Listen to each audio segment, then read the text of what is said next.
Так, флешкеде сіздің файлдарыңыз жоқ. Мысалы, сіз басқа компьютерден флешкеге файл мен папкаларды көшіріп алдыңыз, сосын өзіңіздің компьютеріңізге алып келдіңіз, флешканы салдыңыз, ішінде бірақ жоқ, көрінбейді.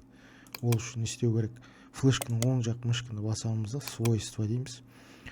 Занято деп тұр, соны қараймыз, 92 мегабайт, значит ішінде бірдеңе бар деген. Ол үшін мынандай екі файл дайындап қойдым. Біріншісі автоматически. Егер флешка тек компьютерде бір түйірі флешка тығылып тұрса, онда мынаны басасыз, автоматически деген. Егер компьютерде 4-5 флешка, 2 флешка тығылып тұрса, онда мынаны басасыз, вручную, да? Мысалы, ол ішіне кіреміз. Мына жерде міне флешканың буквасы Е деп тұр. Значит, мен мына Е деймін да, ағылшынша қоям, обязательно ағылшынша. Сосын Е деймін да, интерді басам. Сол кезде мына жерде файлдарыңыз көрініп бастайды. Сосын кейбір вирус файлдарды удалить етеді мына файл. Оның исходный коды мынандай. Міне восстановление скрытый файл и на флешке деп тұр. Мынау бар ғой, мына жерде жалып тұр бәрі. H деген зат ол, скрытый заттарды алып тастайды. F деген зат ол, мысалы.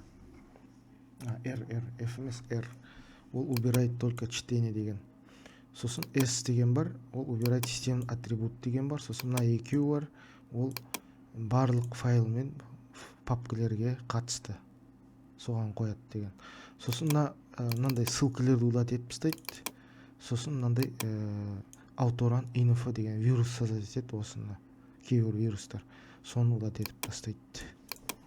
Мына жерде жалып тұр бәрі.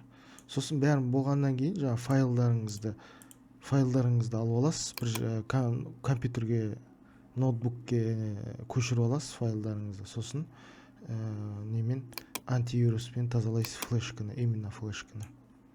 Доктор Веб болсын или Касперский болсын.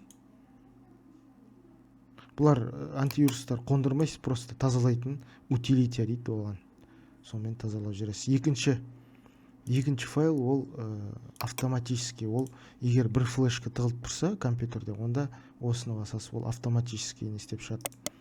Оның исходный коды мынандай. Мынау автоматически определять етеді флешканы. Так, мысалы, міне флешканы ашып қойдым, автоматически қойып қоям. Бір түйірі флешка тығылып тұр ноутбукта. И мынаны басам, мына жерде файлдарым көріну керек. Міне шықты.